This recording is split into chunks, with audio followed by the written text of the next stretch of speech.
Hey, what's going on, everyone? Joe Menza here. I was so excited to get these new Fuumuui brushes that I just threw off my shoes and left them right on the floor. And these are the mop squirrel type brushes that you can get from Fuumuui. They sent me these for free, two different sizes. And these are natural hair, like they said snow fox these were made out of. I thought they were like squirrel or wolf or something like that, but apparently they are snow fox. And this is the 12. And I'm going to do a quick, simple little painting here. Nothing complicated. Fill up my water jar here. And this is a Winsor & Newton pad. And I just want to see like how much water these things hold. Now, initially, these have glue on them, so you got to kind of wash them off. And I edited that out so you wouldn't have to see that. There was a lot of glue. They were very stiff. Now look at that. You can make these into a point, into a mop. Now, don't be too harsh on me because I don't ordinarily use this type of brush. This is kind of new for me. I started playing with one and I thought, well, it'd be nice to have a nice mop or a nice brush, and compare it as a big brush to the Hake brush. And boy, these do hold a lot of water. I will say, though, you got to kind of get used to it. And this one here seems to kind of spread apart, which I'm not totally against. I mean, I don't know if they're supposed to stay into a point. If any of you mop users out there say, that's normal. If it's wet, it stays almost into a point. So I would think you got to kind of keep these more wet than not. Where like with the Hake, I'm used to like when you paint with that brush, it starts off wet and then it kind of gets drier as you go, but there's always water in there. And then if you want to bring it back to like a chiseled edge, you'd kind of dip it in water a little bit. So I'm thinking it's probably the same principle here, except if you want to bring it to a point, then you dip it in the water. And there's a little hair that came off. And there's a little bit of shedding. I didn't really, kind of do anything with these.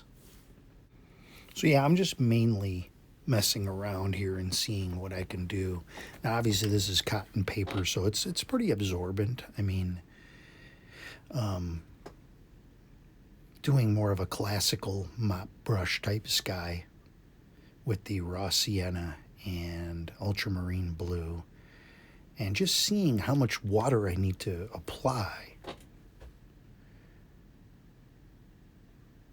When you're used to a straight brush, you think, well, it's not that much of a difference, but it is. I mean, this is more like, I think people that, this is kind of a distinction, but I think people that are used to maybe drawing and have more of a background in drawing probably would prefer something pointy to paint with that's more like using a pencil.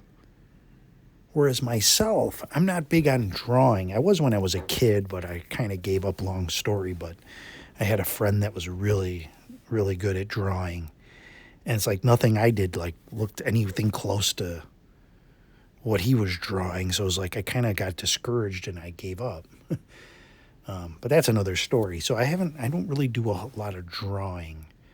And that's why I think the Hake brush, the big brush, was interesting to me because I could do these big, swaths with the Hake and do shapes and things like that. It wasn't like tedious drawing. And like here now, see, if you have this brush and you're using it for the water, how much it can hold, and then you start using the point of it, then you can do like stuff like this, like with this tree. That's why I'm doing everything with this brush. For me, I'm happy with actually a stiffer fan brush.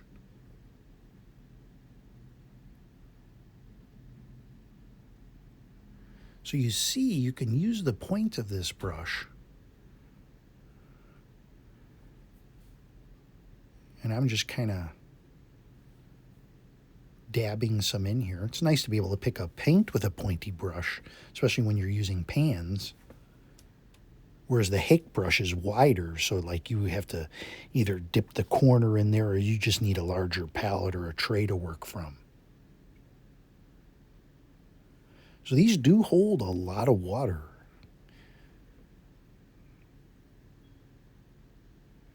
So that's something to get used to. I mean, you would think coming from a big brush, a Hake brush user, you would be like used to, okay, how much water do I need? This almost kind of reset my thinking, because a lot of people that have come into this as a beginner, they say, well, how much water? Well, how much water should I, and it is something you have to get used to. Because when you use a small brush, you're using a little tiny bit of paint and a little tiny bit of water. And there really is no ratio. It's just whatever flows off your brush, a certain way. But then you take this brush and you have it dipped in water. So there's a lot of water sloshing around. So when you put a little bit of paint on there and then you throw it at your paper, all of a sudden you're like, oh, I have this is too weak. This is too washed out. This is running down my page. I need to get less water in here. Okay, I need something more concentrated to do these trees. So then you start to realize, okay, I got to squeeze out some of this water and then have them, a stronger mix, which seems obvious, but when you paint every day for practice, then it becomes second nature. You know how much is exactly needs to be, on that brush to do what you want to do. And just going from a flat brush to this brush it's different. So say you have learning all over again. I'm just kind of smoothing out this sky. Put a little bit of white on there because it kind of, again, I'm not used to the water ratio, so I'm getting a little blooming. And again, this is just a trial thing. I'm not, all of a sudden, hey, look at these brushes. This will make you paint better, because brushes won't make you paint better.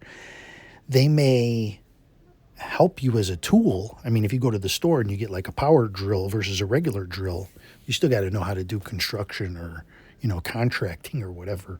Still got to know what you're doing. Same thing with this. And I'm using these because I want to just kind of branch out, know that I'm, and just try other things. And I could see some good uses for this. By the way, these handles are wooden. They're very light. Very lightweight brush. If you like a lightweight brush, these are very light. I don't see why a mop squirrel type quill, I still don't know all the, this mop, I would imagine is a pretty heavy duty big. I would think these are more in the mop, column. And then, I know you have squirrel and quill and rounds. Rounds to me, they're just almost like drawing tools. Where these, you would be doing washes with these.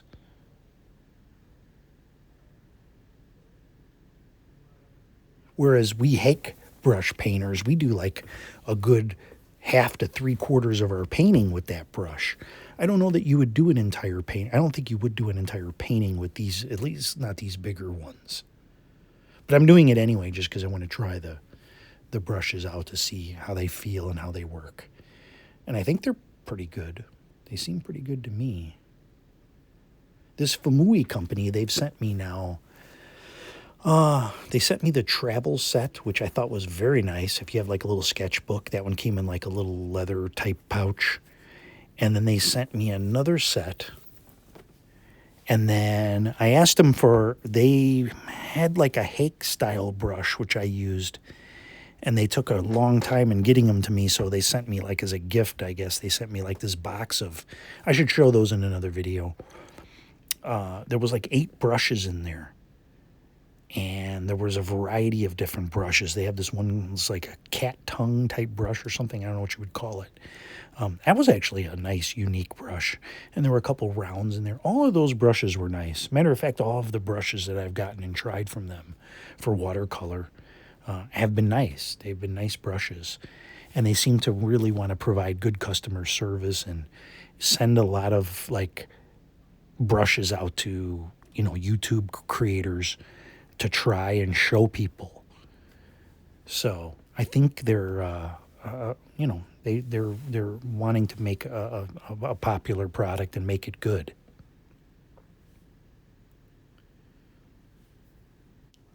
So that's pretty much it for this one. These Fuumuui brushes, I'll use them again.